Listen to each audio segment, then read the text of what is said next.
सर्वेभ्यो नमो नमः। बच्चों, पिछले वीडियो में हम लोगों ने बालामृतम पाठ का सस्वर वाचन किया। इस वीडियो में आइए इसके अर्थ एवं भाव को समझते हैं। बालामृतम, यहाँ पर बाल धन अमृतम में दीर्घ संधि होकर बना है बालामृतम, अर्थात बाल अमृत। बच्चों, इस पाठ में कुल 6 श्लोक हैं और सभी श्लोकों में अनुष्टुप छंद है, जैसा कि मैंने पहले भी आपको बताया था। अनुष्टुप छंद में 4 चरण होते हैं और प्रत्येक चरण में 8 वर्ण होते हैं। प्रत्येक 8 वर्णों पर विराम होता है। तो चलिए अब हम लोग इसके अर्थ एवं भाव को समझते हैं।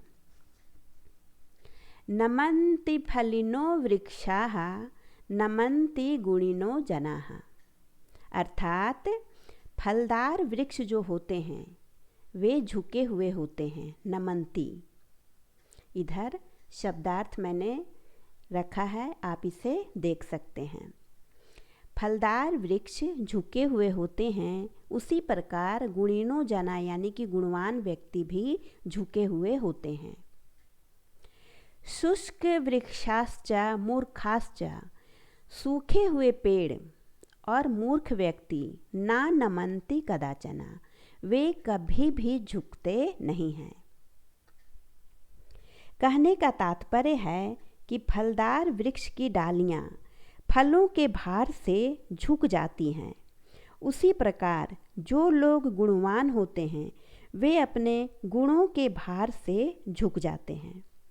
यहाँ पर झुकने का तात्पर्य पेड़ की तरह झुकना नहीं, बल्कि विनम्र होना है। जो लोग वास्तव में गुणवान और ज्ञानी होते हैं वे हमेशा विनम्र होते हैं, लेकिन जो लोग मूर्ख होते हैं वे सदा सूखे पेड़ के समान अकड़े रहते हैं।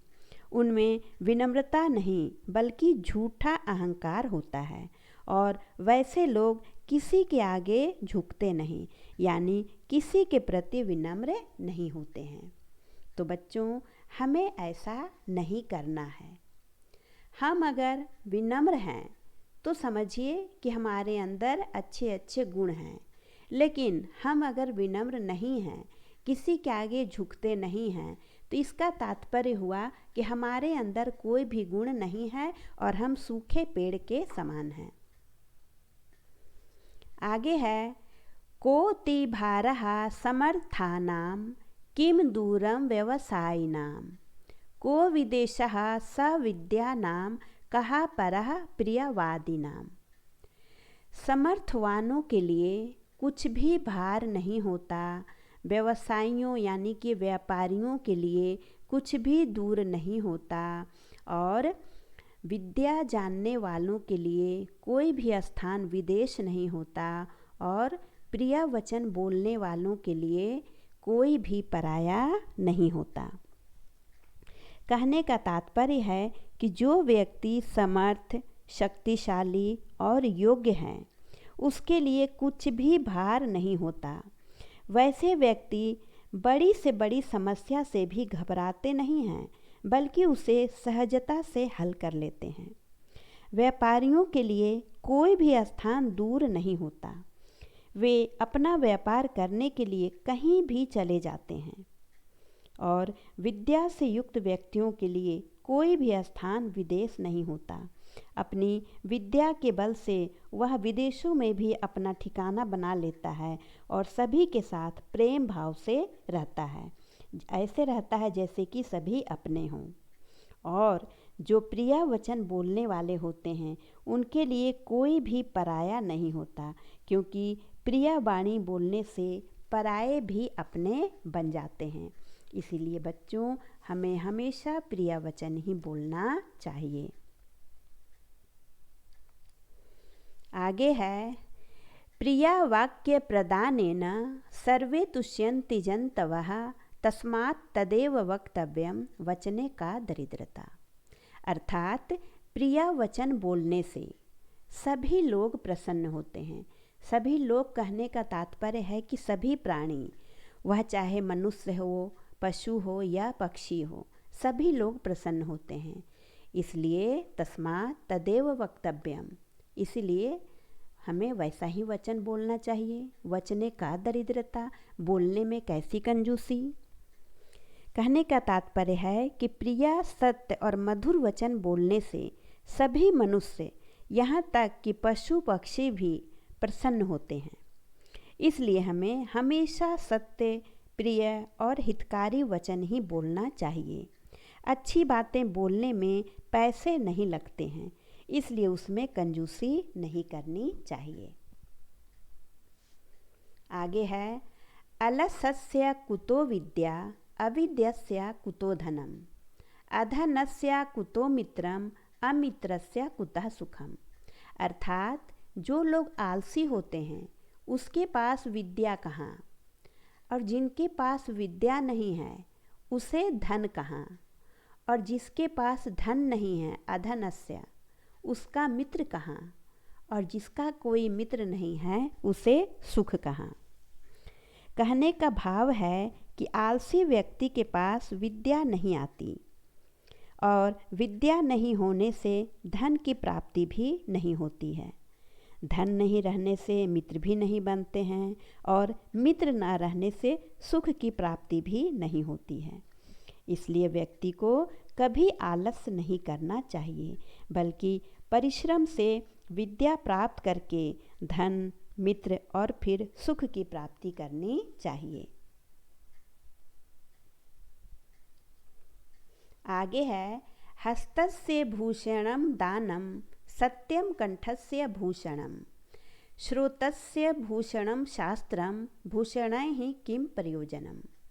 अर्थात हाथ का भूषण दान देना, भूषण कहा गया है आभूषण को, गहने को। हाथ का आभूषण दान देना, कंठ का आभूषण सत्य बोलना, कान का आभूषण शास्त्र सम्मत बातों को सुनना। और अगर ये सभी आभूषण हैं तो फिर दूसरे आभूषण का क्या प्रयोजन। कहने का तात्पर्य है कि जो हाथ दान आदि परोपकार के कार्यों में लगा रहता है वह ऐसे ही सुशोभित होता है। उसे कंगन आदि आभूषण से सजाने की आवश्यकता नहीं है।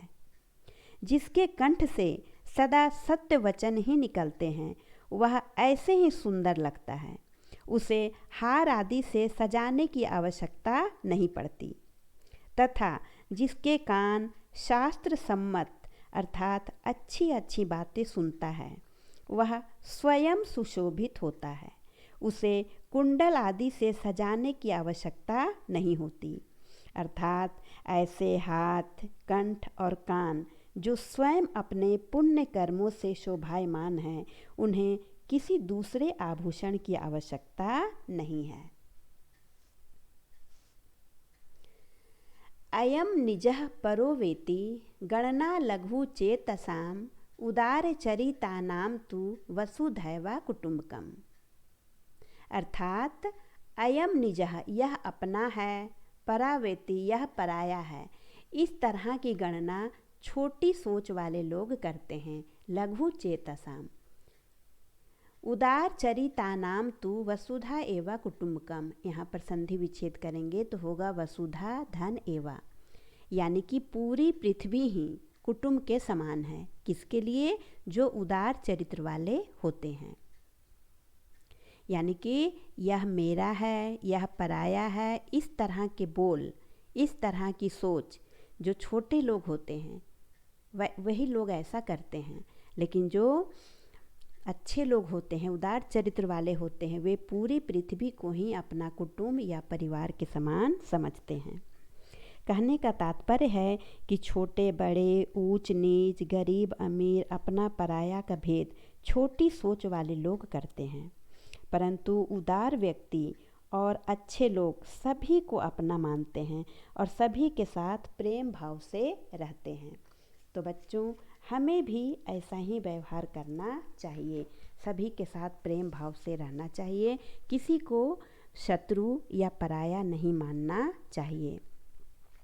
तो बच्चों, यहाँ पर पाठ पूरा हुआ। इसमें आपने जाना कि हमें घमंड ना करके सबके प्रति विनम्र होना चाहिए।